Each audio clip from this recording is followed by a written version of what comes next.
when and where did you guys first meet? Ladies first? Kami ni Diego. First time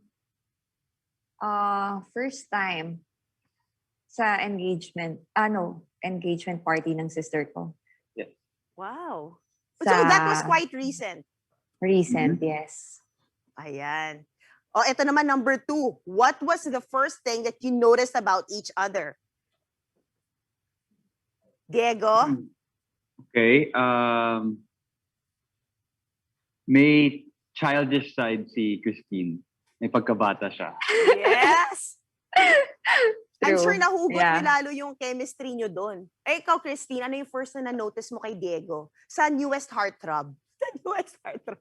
The newest heartthrob. Oo. First thing that I noticed,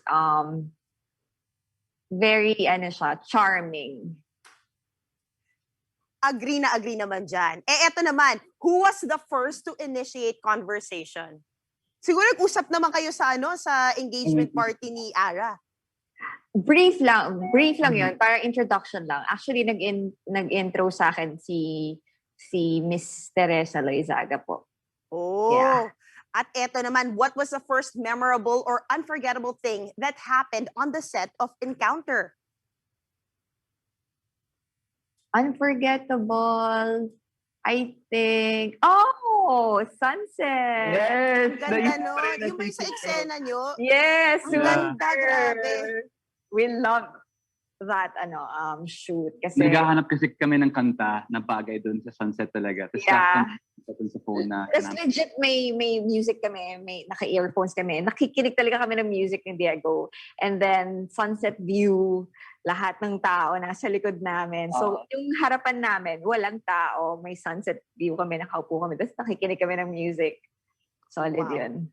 At eto naman, what was the first habit you learned about each other? Ano yung mga tipong antics ninyo na meron pala at hindi napapansin ng isa't isa na napansin mo, Diego or Cristine, sa isa't isa? Antics. Napaisip din. The smallest things. I don't know. Feeling ko si Diego, very careful siya. Pag nakikita niya nasi-stress na ako, hinahawakan niya ako. Parang, relax, chill. Yes! I love that. Totoo. Kasi kapag nasi-stress din ako. Oo, hugutan sa eksena. Eto na, number 6. Ano daw yung first word that comes to your mind when you think of one another? Gino? Gino! Pwede. Ilocos. Ako Ilocos. Ikaw, Christine, ano? Ilocos, ikaw? Me? Ba't Ilocos? Parang sa akin yung mga eksena natin doon. Parang it really made... That's where we've kind of we never had like a workshop. So parang yun yung parang doon tayo kilala talaga. Yeah. May truth behind the encounter period talaga. Yung stage natin doon. Actually, yes. Siguro I'll say the same. Ilocos. I love that. Eto naman, sabi ko kanina wholesome, pero sorry, may ganitong tanong. How was your first intimate scene like daw? Who wants to answer? Diego, ikaw muna. Okay naman kasi ginide naman talaga kami ni Direk. And di niya na kami, pinabayaan na kami gawin yung scene without giving specific details kung anong gagawin. So I think we gave justice naman to that scene. How was it like? I think we did good. Nice. And syempre, ang gagaling ninyo, di ba? Talagang aabangan namin kung anong week din lalabas sa eksena na yan. Pero ito, yung susunod natin, complete this sentence. You're my/the first. Kahit ano, you can say anything. Dugtungan nyo lang. You're my first. Ako. Ano? You're my first on-screen partner that I'm very nice. Bakit? Ano ba yung iba? Bakit? Paano ba sa iba? I'm very, maldita. Oh, I love that. Uy, Diego, ang swerte. Imagine mo tas ginaid ka pa, kayo na kinikwento ni Christine kung paano kanya ginaguide ng todo. 'Di ba? Kayong dalawa nagmo-music together. So, alam mo, I can just imagine pag napanood na namin yung chemistry ninyo. Pero ayan talaga naman yung mga kapatid natin sa press na kasama natin ngayon at yung mga nanonood sa atin, talaga I'm sure na e-excite na rin talaga para sa lahat na makikita natin sa team up na to. So now let's dig deeper into your characters. Eto na, syempre, please, Christine and Diego, let us know kung ano nga ba yung magiging character nyo sa Encounter for the benefit dun sa mga hindi pa nakakapanood ng Encounter na South Korean adaptation. Yes. So, my role here is Celine Cristobal. Yeah, so si Celine Cristobal ay dating artista. And then, nakapangasawa siya ng isang business tycoon. Yung family, yung empire nila is into hotels. Hoteliers, tama ba? Yung tawag doon. Yeah. So anyways, until she had to give it up dahil nga kailangan pangalagaan yung napangasawa niya kasi yung family nun, very controlling, very manipulative. So, nawala si Celine Cristobal sa sarili niya because of that. And parang namatay yung sarili niya. Parang napilitan siya to marry her boyfriend back then. Until nag-divorce sila. And nung nag-divorce sila, yung mother-in-law niya asked a favor, huge favor to akuhin yung kasalanan ng divorce to save their family's name. So in return, I asked for a hotel, one of their hotels na dying hotel na. And I revived that hotel. And of course, bitter yung mother-in-law ko about it, that I became successful about, giving that dying hotel. So anyways, nag-evolve siya. Naging successful si Celine Cristobal. Nagkaroon siya ng mga ibang branches ng hotel. And then, pumunta siya sa Ilocos kasi may gusto siyang bilhin na property doon. Eventually, gusto niya gawing hotel niya. Doon kami nag-meet ni Gino, which is si Diego. And little did I know na magiging empleyado ko pala siya sa hotel ko. Because Celine Cristobal is the CEO of the hotel. And then, nung nag-bond kami ni Gino sa Ilocos, nagkaroon kami ng spark, ka-developan kami doon. Tapos, na-cut short yon because of other engagements until pagbalik namin ng Manila. Nagkagulatan kami na, empleyado ka sa hotel. Tapos, ako yung boss mo, CEO ako dito sa hotel. So parang shell shock. Doon iikot yung storya namin dalawa. Mabibitin kami. Sige, si Diego, gusto mong dagdagan yung sinabi lang ni Christine sa kung ano nga ba medyo yung karakter mo rito bilang si Gino? Sure po. Ako si Gino Hilario, and Gino is a very simple guy, very humble guy. His family are fruit vendors, and positive yung outlook niya sa life. Old soul siya kahit na bata pa siya. And he believes in very wise sayings and old sayings na parang mahanap mo yung tunay na para sa'yo o yung mahal mo sa tamang oras, sa tamang lugar. And nagkataon na si Celine yun. Ayun na nga, nag-meet sila sa Ilocos. He was there for work. And yung nakilala niya si Celine, nakilala niya yung tunay na Celine, hindi yung may asawa na business tycoon, may-ari ng hotel. Nakita niya yung tunay na tao or tunay na pagkatao ni Celine doon na without all the worldly belongings, without the label of who she is, the artista, her family. And yun nga, nagka-spark sila and nagustuhan nila yung isa-isa. And Gino didn't know also that the hotel he applied for was the one that she owned. And yun, doon tutuloy yung kwento. Grabe. Pero I just wanna commend you guys kasi pati yung hair ni Park Bogom dito nakuha ni Diego. And ni Miss Cha, Christy, ang galing. I mean, yung tutunay na magaganda lang talaga makaka-pull off ng hairdo na yan. Yun lang ang masasabi ko. Grabe, di ba? Kayang-kaya mo rin yan, MJ. Oh, ang ganda mo, girl. Oh, 'di ba? Pero anyway, sobrang interesting nung take nyo sa mga character nyo. Thank you so much for sharing that. Pero just as important, sa outlook ni Cristine and Diego ay yung point of view and opinion po ng director natin para sa encounter. So nandito po course. kasama natin si Direk Jefrey Jeturian. Yes. Direk, kamusta Direct po? na kami ka. Alright. Yeah. Direk Jefrey, maraming salamat din po sa oras ninyo ngayong afternoon na ito. Eto na po, no, excited na po kami i-discuss with you yung latest project to date. So we already heard si Diego and si Cristine share about what to expect, pero iba rin syempre coming from you. So with that, ano po yung pinaka-aabangan nyo sa encounter at dapat abangan ng audience? And paano nyo po, syempre, no, na-differentiate yung South Korean adaptation sa Philippine adaptation, Direk? Ang dapat paabangan ng audience is yung kung paano mai-inlove yung dalawang characters at kung paano nila ipaglalaban yung kanilang pagmamahalan.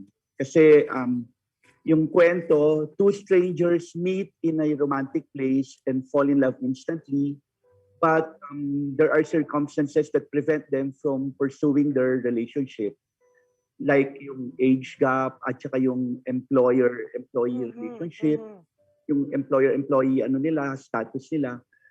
Kaya yung buong series magre-revolve around doon sa struggle at saka yung pakikipaglaban nila para ma-attain nila yung kanilang pagmamahalan. Kaya, Direk, yun nga po, no? Kasi alam naman natin na parang shot yung sa Korean adaptation, it was shot in different locations. And dito, we were very surprised and talagang welcome po sa amin yung nakita namin napakagandang cinematography na ginawa nyo rito. Ba't nyo po napili yung Ilocos? Tapos yung insight nyo rin po, gusto namin malaman on paanong atake po yung nakita nyo na dito nyo ma-i-execute yung storya ng encounter ng bonggang-bongga. Actually, limited yung aming choices ng location kasi sa pandemic, there are travel restrictions that prevent us from, originally kasi we intended to shoot out of the country, pero dahil nga sa travel restrictions, we were limited to choices dito sa Philippines. And I've been to Ilocos before, and kasi importante yung I've been to Ilocos Norte before, and importante dito sa kwento yung sunset. And natatandaan ko doon sa Burgos, sa Ilocos Norte, may lighthouse doon na maganda yung sunset view. So I recommended that we shoot it in Ilocos Norte. Ayan. So, Direk, meron po ba kayo naging challenge along the way? Kasi para sa nakikita na po, naman po namin yung mga sunset scene, sobrang massive po nung eksena, ang ganda pa rin. Pero ano po ba, pa-share lang po yung pinaka-challenging part and how you were able to overcome each one during the lock-ins of encounter? Ang dami. Kasi because of the pandemic, lahat ng tao kailangan mag-swab test muna bago mag-shoot. And then there's the limit of 14 hours shoot in a day lang na we have to shoot several sequences. So yun, lahat kinakramp namin. Plus, yung very important yung sunset scene.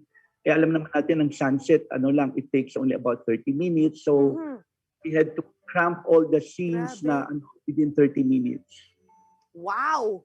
Cristine, pa-clear lang, sabi mo kasi kanina si Diego yung first na kumbaga naging mabait ka. On-screen partner mo na naging mabait ka.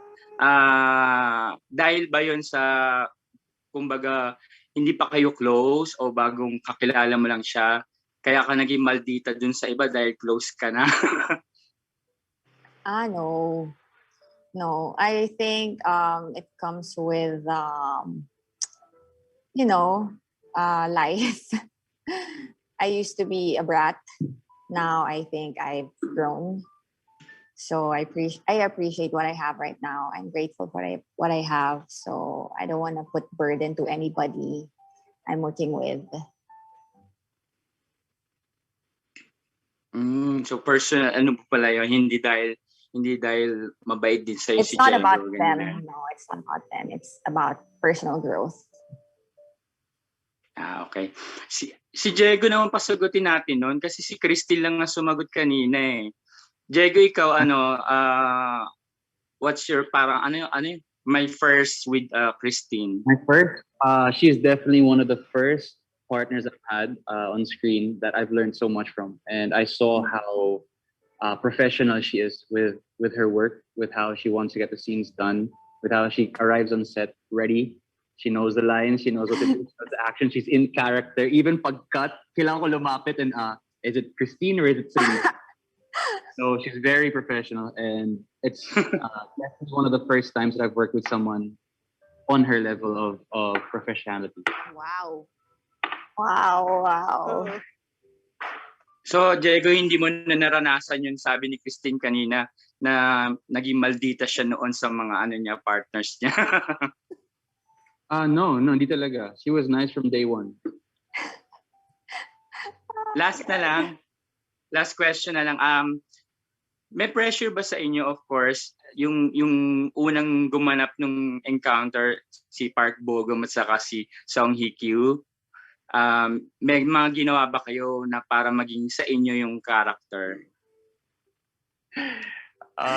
Yeah, I tried copying the original one, and parang didn't slide. Hindi ako kasing gwapo niya eh. Ang gwapo talaga ni Park Bo-gum eh. And iba yung charm niya. So we did a different attempt, right, Direk? Tama? Yeah, medyo iba po. Pero syempre I tried, especially like there were some details in the scenes that had meaning to the original encounter. So I tried to copy some of it, pero yung iba hindi na talaga. And there's Na pressure ka? Oo Na-pressure naman. ka, Diego? Si Park Bo-gum? Oo naman.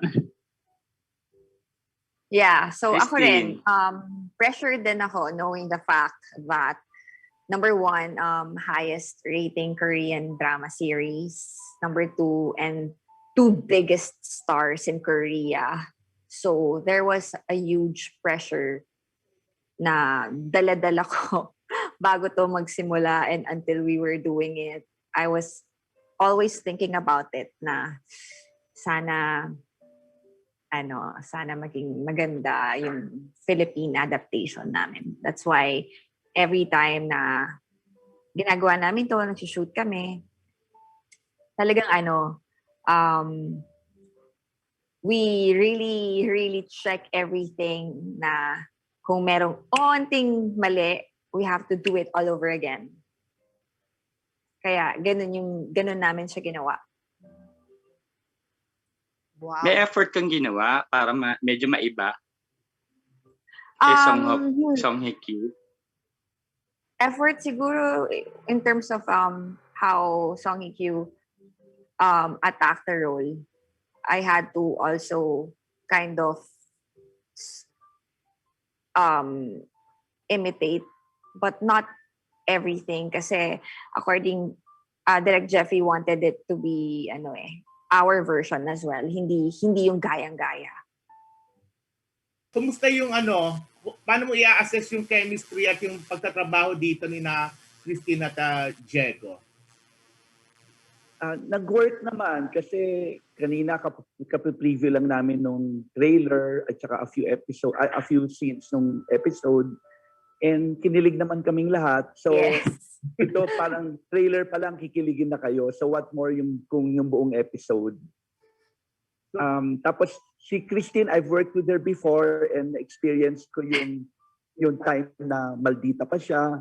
Kaya na-surprise ako dito ngayon na ibang-iba yung Christine na nakatrabaho ko. In fact, nung nalaman ko na si Christine na makakatrabaho ko, medyo nagkaroon ako ng ng duda. Naku, si Christine, mamamroblema yata ako.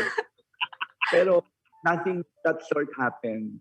I'm surprised na si Christine is more mature now and more considerate of her co-workers at saka mas professional. Si Diego naman, it's the first time I'll be working with him, and yung freshness niya at saka youthfulness niya, yun ang we capitalize on that to portray his character. Plus, of course, his acting genes, di ba? So yun, wala naman ako naging problema with both of them. At saka okay na okay yung chemistry nilang dalawa. Talagang nakapunta na kasi ako dun sa Cape Buhiador lighthouse sa Burgos na overlooking yung Bangi Wind Park. Talagang napaka-romantic ng ambiance. Oo. Naramdaman din ba yon ni na Cristine at ni Diego para mas kumbaga mas maibigay yung passion dun sa eksena? Lagay ko kasi parehong in love naman yung dalawa ngayon at this time. Eh. In love ako sa work ko, direct. Okay, Cristine at Diego, reaction dun sa mga sinabi ni Direk Jefrey na andun na talagang epektibo na nakapagpakilig agad kayo.